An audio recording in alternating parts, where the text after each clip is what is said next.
দেখুন, হেমতাবাদে যে কলেজ, এই কলেজের দাবি আমরাও বারংবার জানাইছি। আমাদের সরকার যে উন্নয়নের সরকার আছে, মামাটি মানুষের সরকার, যার মুখ্যমন্ত্রী মমতা বন্দ্যোপাধ্যায়ের হাত দিয়ে হেমতাবাদে প্রচুর উন্নয়ন আছে। আগামী দিনে আরও উন্নয়ন হবে। আর কলেজের যেটা আমরা মন্ত্রীর হাত দিয়ে আমরাও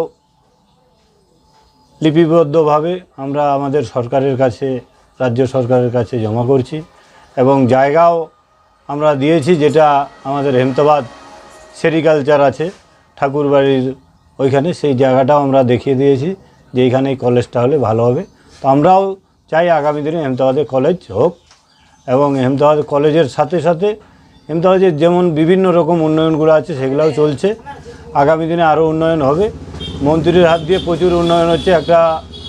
আমরা 2-1 দিনের মধ্যে হয়তো উদ্বোধন করতে চলেছি যে ডেহুচি মোড় থেকে নিয়ে বিষ্ণুপুর একটা বিশাল বড় রাস্তা, 11-12 কিলোমিটার রাস্তা দীর্ঘদিন ধরে খারাপ পড়েছিল, সেই রাস্তা আমরা উদ্বোধন করতে যাচ্ছি। 12 কোটি টাকার একটা বিনিময়ের এই রাস্তা উদ্বোধন হবে।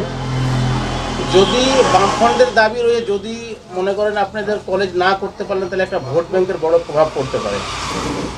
দেখুন, কলেজ না হলে, কলেজের আমরাও দাবি জানাইছি, এবার ভোট ব্যাংকে প্রভাব পড়বে। এটা ভোট ব্যাংকে প্রভাব পড়বে না, এই জন্য ভোট হচ্ছে মমতা ব্যানার্জির উন্নয়ন দেখে ভোট হচ্ছে।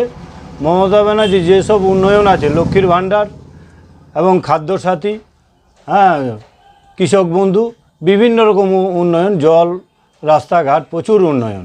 তো এত উন্নয়নের মাঝে এই কলেজটাই করবে, ভোট খারাপ করবে, সেটা বড় কথা না। কলেজ আগামী দিনে আমরা চেষ্টা করছি, আগামী দিনে কলেজ হবে। দেখুন, আমাদেরও এটা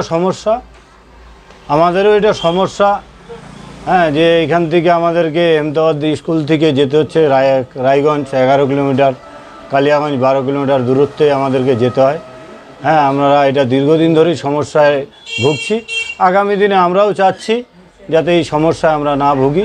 তো রাজ্য সরকারের কাছে বারংবার করা হচ্ছে, আগামী দিনে হয়তো হবে।